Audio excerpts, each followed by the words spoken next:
Hey guys, how's it going? So today I'm going to do an unboxing and initial review of the Heritage Rough Rider Revolver. And I'm actually really excited to do this review because ever since I've started this channel, this has been a very popular request. And that's why I bought this revolver with my own money and from the generous help of all of my Patreon supporters, channel members, people over on Locals who are supporting, and all of you who just watch my videos. And you guys being the main sponsors of this channel, you guys want to know my opinion on the Heritage Rough Rider, so that's why I'm so excited. Now, I'm a little bit late to the game compared to a lot of you. A lot of you have had these for years, so maybe some of you guys that own these revolvers can chime down in the comments. But I think there's a lot of new shooters and people that don't have one of these too. So for all of us that are kind of newbies to these, we'll just learn together. And I'm definitely planning on doing some follow-ups. And stay tuned near the end of this video because I actually already got another Heritage revolver that I'll give you a teaser on that I'm going to be doing more videos. So these Heritage revolvers are made in the USA, which I think is totally awesome. And they're actually owned by Taurus. And most of you already know I'm a huge Taurus fan. So that's another reason why I'm really excited about this little revolver. And I'm dropping some paperwork already. I'll leave this in here so you guys can get a little laugh at me. Look, we have our owner's manual. I'm not going to go through all of it here right now, but if you're a new shooter especially, or just new to this type of revolver, I definitely recommend reading this. Lots of safety in here that we all know is very, very important, as well as just how to care for the revolver and generally how to operate it. So I always want to remind people, check that owner's manual out. I'm kind of a nerd. I actually think they're kind of fun to read, believe it or not. We have some other paperwork here from Heritage. We have a gun lock in the box here, which are useful for the gun itself or actually many other things. And here's the revolver itself. Now, there's a couple really cool things about these right off the bat. First of all, they're really cheap, very affordable, even in today's market. And they're available in a ton of different varieties, like tons of different barrel lengths, all kinds of different options. This is just one example. This is considered the 4 3/4 inch Betsy Ross flag. So you can see the nice Betsy Ross grips here, which I really liked. That's kind of the reason I picked this one out. I really like the Betsy Ross flag. I don't know about you guys. And I thought this barrel length was probably just about right for me for now, but I may end up getting more of these because, again, tons of different barrel options. So basically what we have here, and I'm just learning a little bit about this revolver myself and trying to teach you guys a little bit along the way. We have a 6-shot, single action, Colt style revolver. So this is an old school, hammer fired, single action that's obviously modeled off the very famous single action Colt. So this is chambered in .22 long rifle. There's many upgrades options available for these. And I'm going to be doing some upgrades because I actually already have some other grips, cylinders, and other things. But that's what's cool about my Locals community. So make sure you check that out in the link. YouTube, they don't really like that kind of stuff. But we can do all the different cool mods and all that over there. So this firearm is completely unmodified. This is how it came right out of the box. And let's just start off with some of the basics. It features a ZMAC frame. There's actually quite a bit of weight to this little revolver, which I think is actually a good thing, as well as a steel barrel. We're going to take a look at the hammer here. This has a 4-click, 4-position type hammer, so we're going to notice the first click right here. This is the old Colt safety notch. They don't recommend using that as a safety, and we'll discuss the safety and the safe operation of this in just a little bit. We have a second notch here, which this is going to be your loading notch. We'll go over that in just a minute. A 3rd click and a 4th click. So for you Colt guys, you know that spells Colt. C-O-L-T,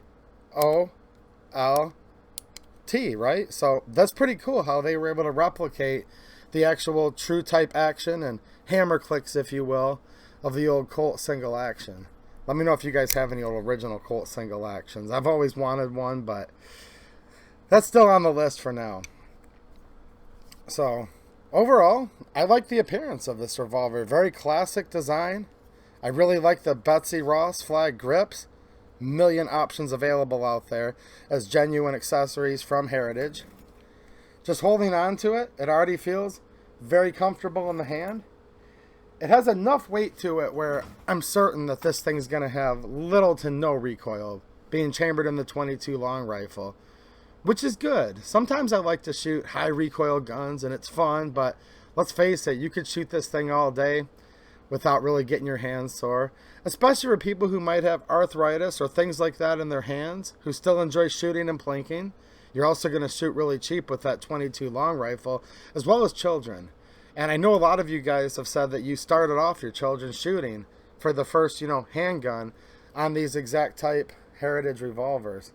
I would say as long as the child's safe, that's your job if you're introducing a child to shooting, obviously. And they have just enough hand strength to hold this thing up properly, stable, safely. I think even the smallest little ones that are capable to actually shoot are going to be able to handle the recoil. This gun does not feel like a cheap toy. It's definitely a real firearm in 22. And that decent amount of weight to it is definitely going to aid in this thing having, let's just face it, basically zero recoil, right? Now you could also shoot a wide variety of loads, this being a revolver. I have some Winchester 36 grain hollow point right here. I have a good amount of this, so there's going to be follow-ups on this gun, trust me guys. So we can take this out to the range and try this out. Now my daughter, when she shoots her little pink cricket gun, she actually likes to shoot the Aguila Calibri, Super Calibri. Those are rounds that the one fires just off the primer, the other there's just a teeny bit of powder in there. Or you could look at like the CCI Quiet. Hey, it's up to you guys. You know your kids better than I do, but my daughter feels really comfortable when you introduce her to a new firearm if she can try it out with some of that quiet ammo, that's subsonic, that definitely won't cycle a semi-auto, but I imagine it would be perfect in a revolver like this. So look up some of those types of ammo if you guys are curious about something to get the little ones started where they won't be quite as intimidated at first. Now, me being an adult, I'm actually really looking forward to this too. So this is basically an old school style revolver, guys. You're not going to win any speed competitions with it probably as far as loading it and unloading it, but that's kind of the beauty of it, because 22 is still one of the cheapest things to shoot. However, that's even more expensive than it used to be too. So to load this revolver, we're going to look, it has a side loading gate. Now I still have the protective orange little sleeve that they put in here for shipping and packing. I would need to take that out before I could load it, but I'm just showing you guys right here with that orange that this revolver is completely safe and clear. And this is a genuine unboxing. I kept the read manual before use sticker on here as well. I guess we can kind of peel that off right now during this video since I've already done the unboxing. I've had this for a little while and I've been kind of antsy to get it out, but I really like to show you guys the first natural impressions of this. So we have a loading gate where we're just going to feed them through one at a time. We're going to hit that first notch, come over to the second notch. I think I just went too far, guys. First, second notch, that's going to be your loading notch. That's going to allow the cylinder to freely rotate, okay?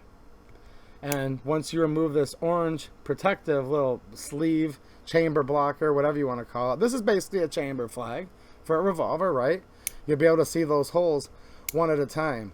Now, if you're going to load this up to shoot immediately, like you're already at the range, you're already on the bench, pointed in a safe direction, all that good stuff, ready to go, right? You're going to shoot within minutes or seconds of loading it.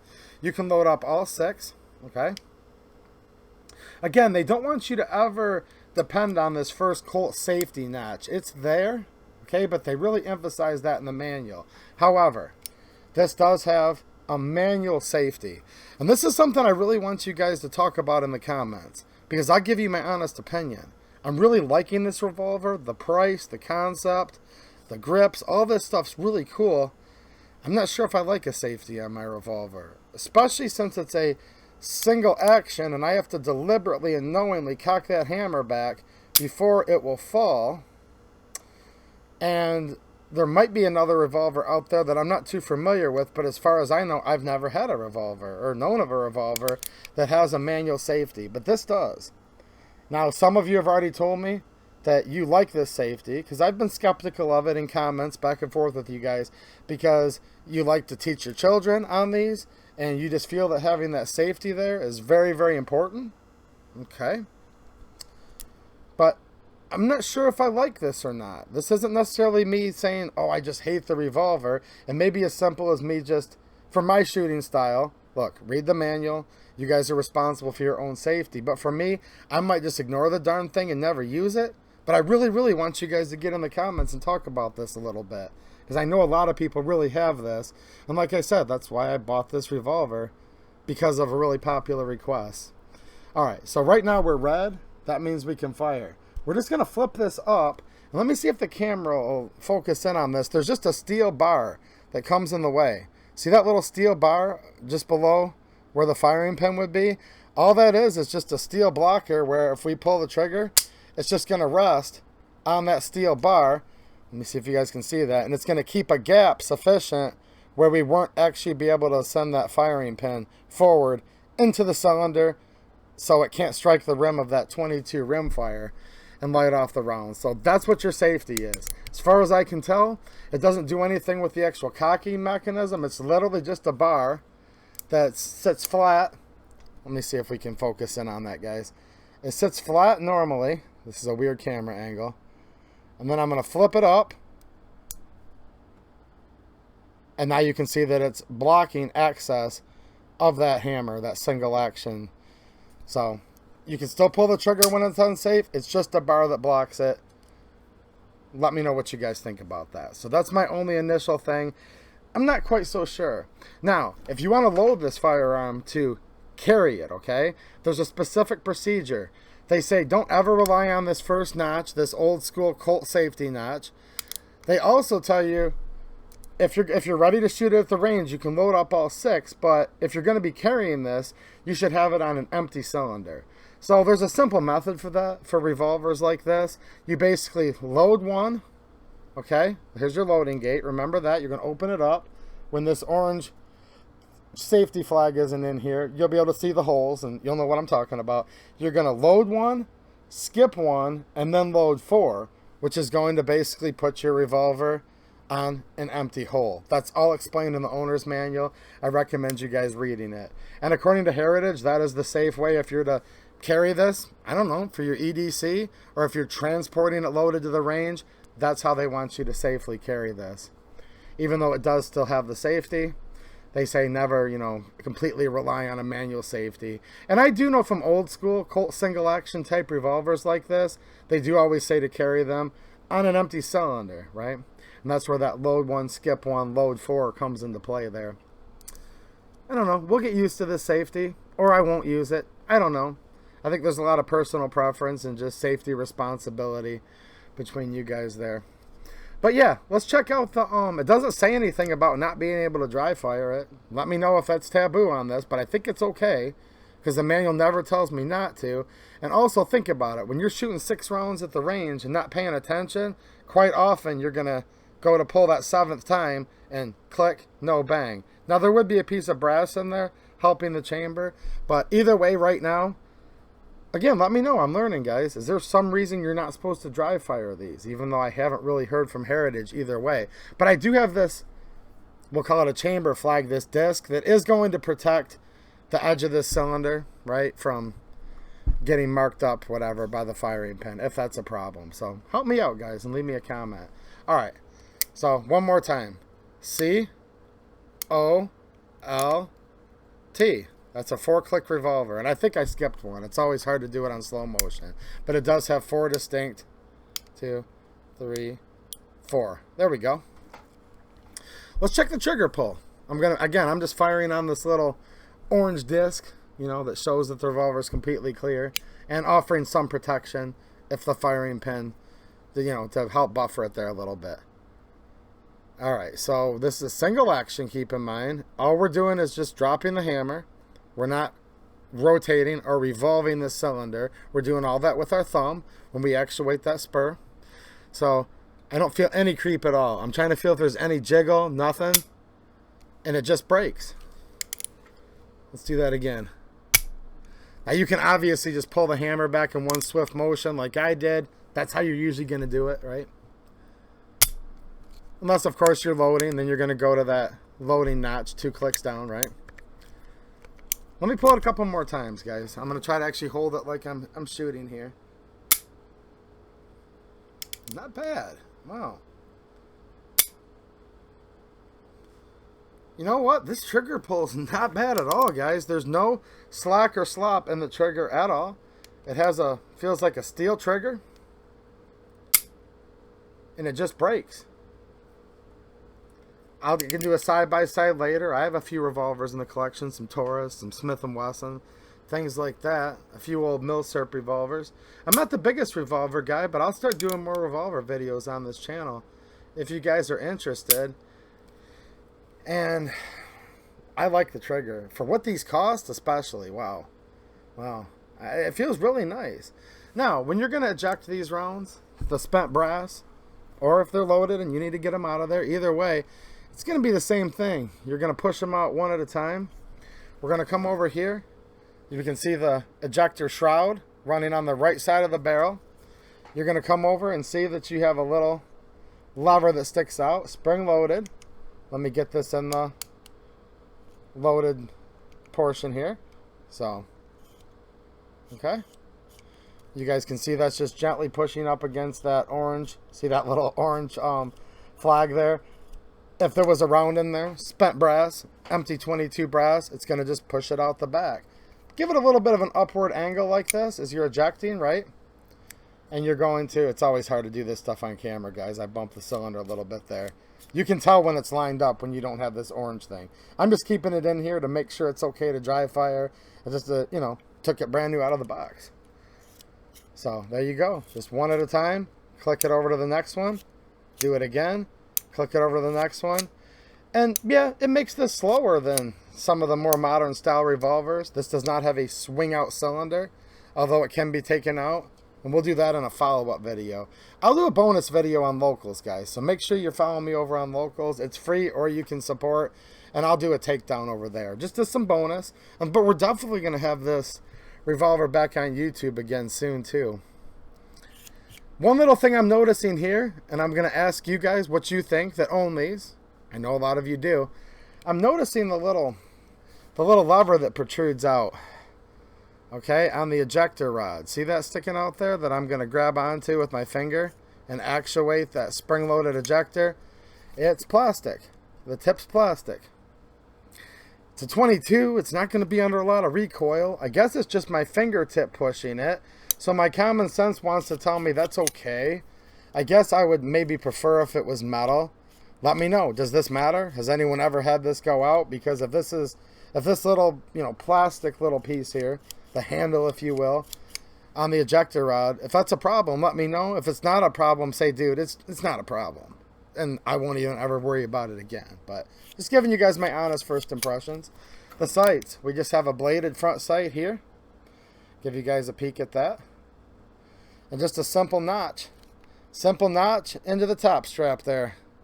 So, really, kind of old school sight. Reminds me a lot of an old revolver sight like a Colt. That trigger's not bad, guys.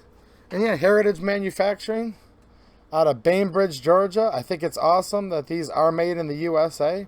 I believe Heritage started off as just its own company many years ago. They're still a standalone company from what I understand, but they are owned by the Taurus Group, which I think that's a bonus because if you've been around this channel at all, or if not, check my Taurus playlist. You know I'm a huge, huge fan of Taurus, and I'm really happy with them. They moved up to Georgia, and that company's just doing awesome, period. And with these coming out of Bainbridge, you know, I feel pretty confident this will be good to go. I was reading the manual. It does come with a 1-year warranty. And, yeah, the Heritage Rough Rider revolver. Some of you guys are going to come in the comments and say, man, it took you long enough. But there's lots of guns that I like reviewing on here. And I'm really excited about this since so many of you have asked to see it. Now, here's the sneak preview I'm going to show you guys for another video. And there's going to be more follow-ups here on YouTube at the range. I might even dress this up a little bit later. Also, some bonus footage over there on locals. Links in the description. Free to join. But check this out. I already bought this because so many people have been asking about this little bit newer offering. So this is like a sneak peek before I unbox it. And you're going to see a video on this soon on the channel. But yeah, they also now have the bar keeps. you guys stayed around this long, I'll actually show you the model that I have here. This has the gray pearl grips, and it's clearly in many ways the same exact revolver as my Rough Rider, but look how much smaller it is. Little snub nose, right? So stay tuned if you guys are into this stuff. There's going to be content on this revolver again soon. And like I started this video, when you guys request things and you really want it, those are the guns that I buy for the channel.